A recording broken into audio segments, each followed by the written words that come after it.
Capítulo 7. As penas futuras segundo o Espiritismo. A carne é fraca. Princípios da doutrina espírita sobre as penas futuras. Código penal da vida futura. A carne é fraca. Há tendências viciosas que são evidentemente próprias do espírito, porque se apegam mais ao moral do que ao físico. Outras parecem antes dependentes do organismo e, por esse motivo, menos responsáveis são julgados os que as possuem, consideraram-se como tais as disposições à cólera, à preguiça e à sensualidade, etc.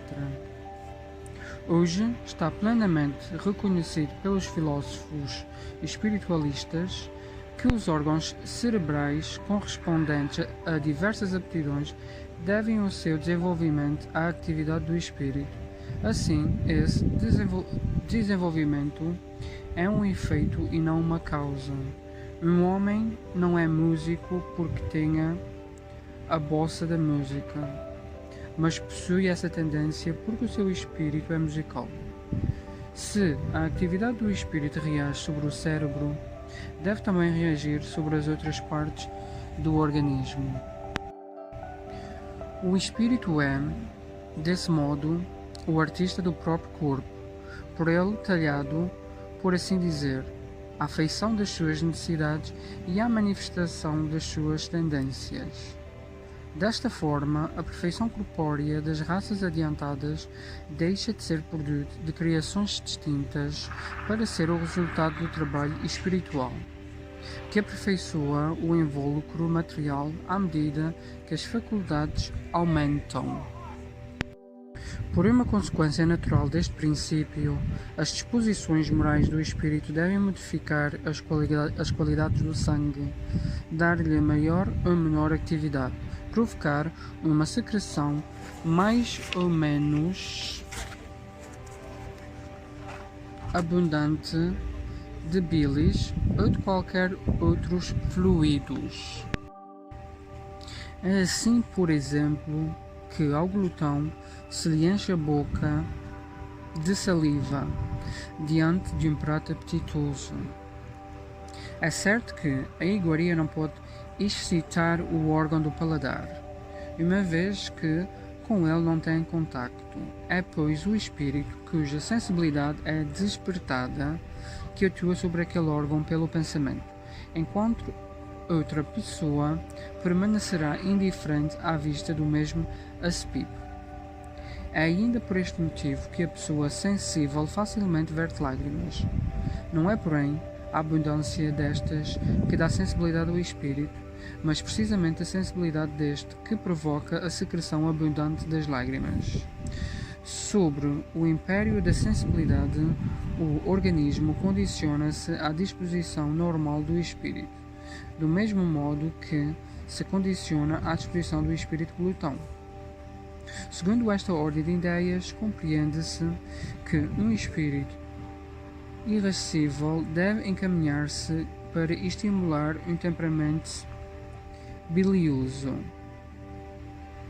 do que resulta não ser um homem colérico por bilioso, mas bilioso por colérico. O mesmo se verifica em relação a todas as outras disposições instintivas.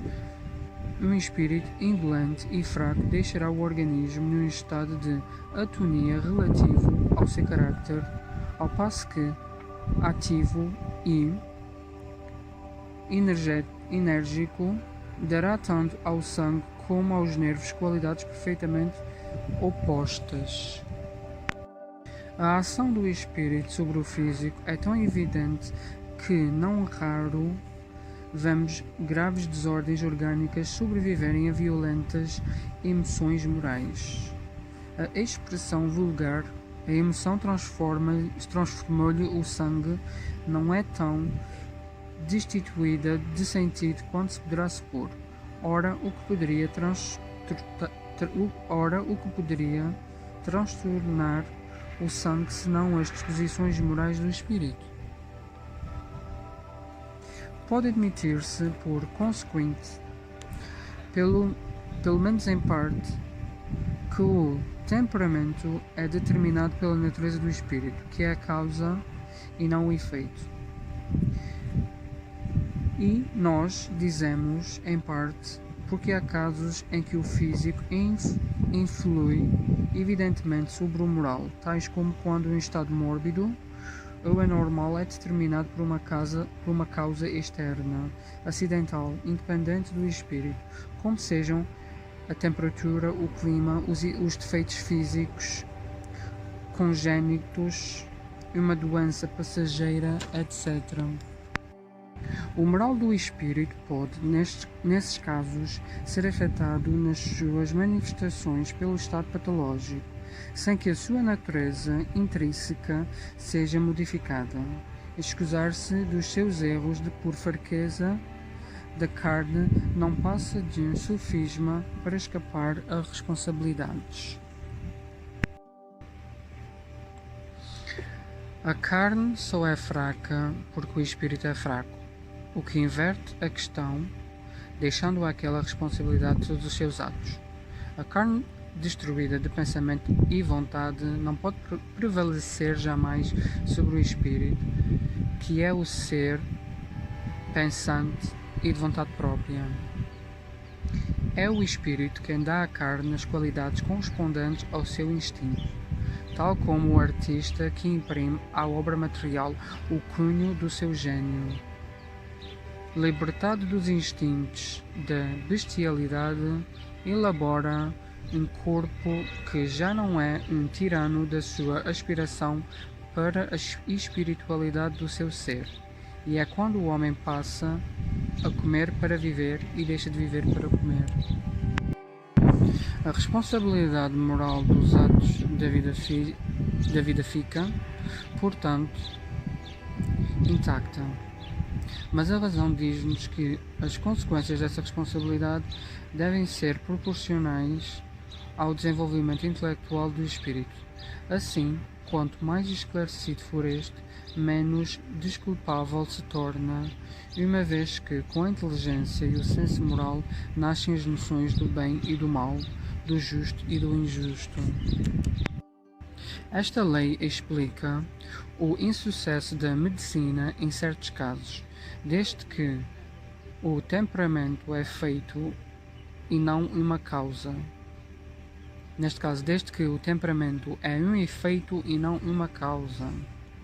Todo o esforço para modificá-lo se nulifica ante as disposições morais do espírito, opondo-lhe uma resistência inconsciente que neutraliza a ação terapêutica. Por consequente, é sobre a causa primordial que se deve atuar. Daí, se puderdes, coragem ao poltrão, e vereis logo cessados os efeitos fisiológicos do medo.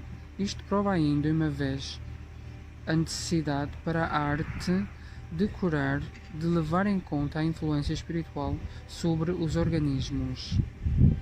Esta parte está aqui sublinhada, Revista Espírita, março de 1869, na página 65.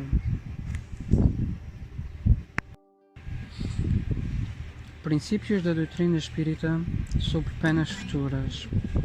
A doutrina espírita, no que respeita às penas futuras, não se baseia numa teoria pré-concebida. Não é um sistema a substituir outro sistema.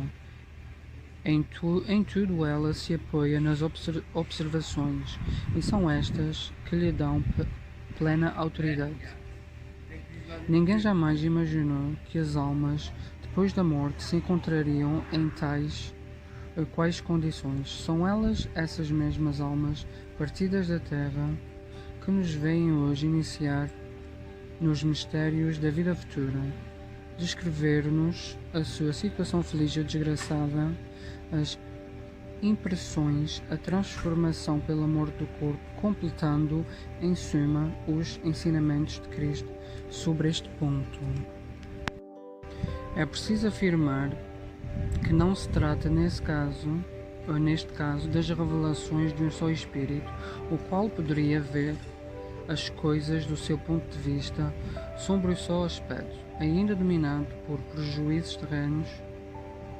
Tampouco se trata de uma revelação feita exclusivamente a um indivíduo que se pudesse deixar levar pelas aparências ou de uma visão estática suscetível a ilusões e não passando muitas vezes de reflexo de uma imaginação exaltada. Trata-se sim de inúmeros exemplos fornecidos por espíritos de todas as categorias, desde os mais elevados aos mais inferiores da escala, por intermédio de outros tantos auxiliares médiuns disseminados pelo mundo. De sorte que a revelação deixa de ser privilégio de alguém, pois todos podem prová-la observando-a sem se obrigar à crença pela crença de outrem.